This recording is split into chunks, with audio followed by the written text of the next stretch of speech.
York with Press Plus One as we take you to see some of the highlights from England's most beautiful northern city. The famous York Minster, the National Railway Museum, the newly renovated Yorkshire Museum, and a tour around the city on a Pullman bus shows just how much you can see and do in a single day in York.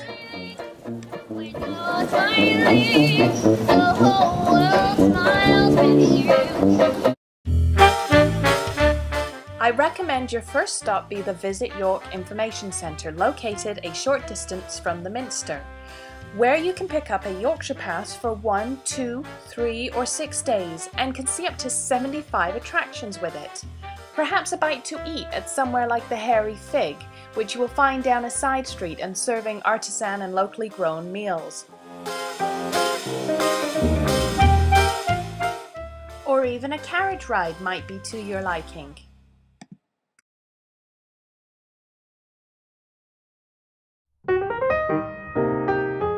For myself, I chose the Pullman tour bus to get a first full look at the walled city, listen to the audio commentary, and get my bearings a bit.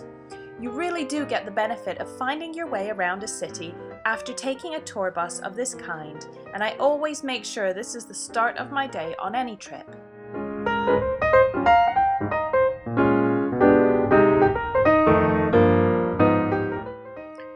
You can hop on and off the Pullman bus and stop at attractions throughout the day all over the city. What I enjoy most about the tour buses is the bird's eye view you have, which is an entirely different way to experience a city than on foot.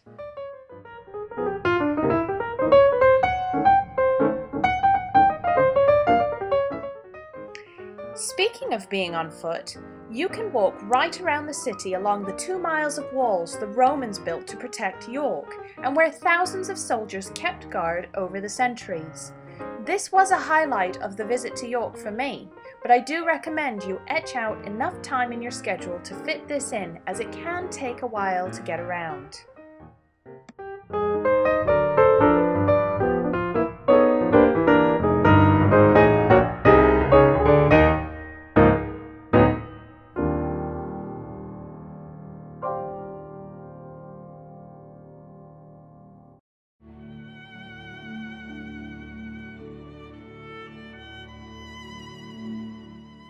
You can see the Minster from anywhere in the city, and as it becomes a compass for tourists, it too is a central focal point for all things York. A church first stood on this site in 627 and was not considered completed until 1472. The building is impressive with stone sculptures, elegant stained glass windows, and truly Gothic acoustics. And no matter what your faith be, I do suggest fitting in a service, as the choir singing hymns makes for a moving experience in itself.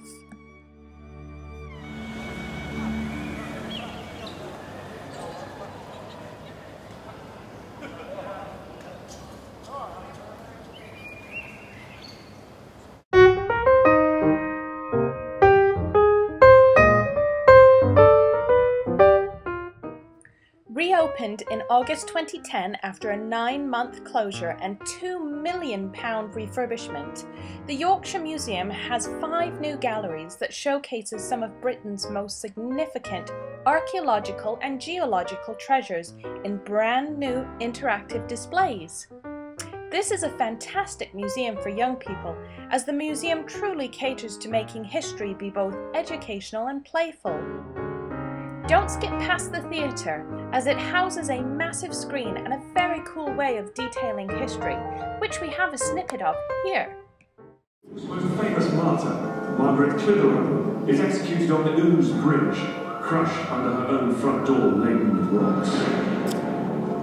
She is one of thousands of victims of religious conflict set in motion by King Henry VIII. Henry dissolved St Mary's Abbey and destroyed all York's monasteries and shrines. He split the Christian church, all to raise funds to wage war against the French.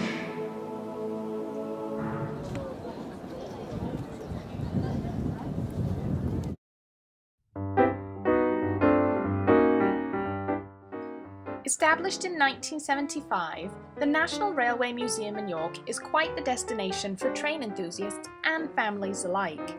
The museum is free to visit, or a small donation is always welcome, but this is the only place outside of Japan you can see the famous bullet train, and has been home to the Royal Scotsman and even Hogwarts Express from the Harry Potter movies at times.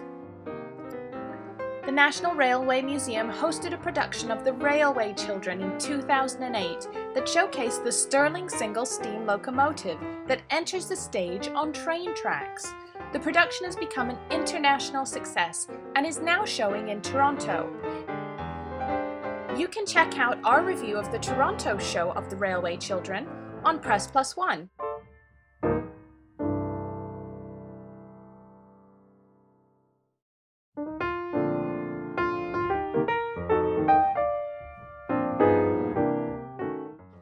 I stayed at the Best Western Dean Court Hotel, directly across the street from the York Minster.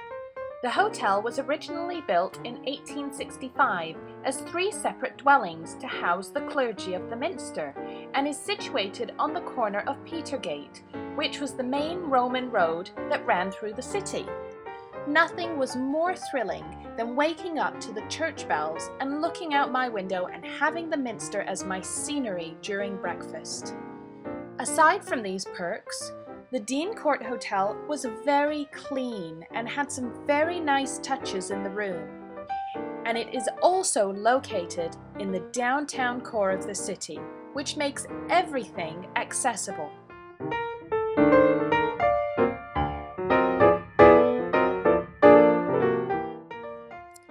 I also took time out to try the Dean Court Hotel restaurant, and as the breakfast room transformed into a dining room whilst the sun set outside on the Minster, the restaurant became an alcove of serenity, beauty, and palate-pleasing dishes.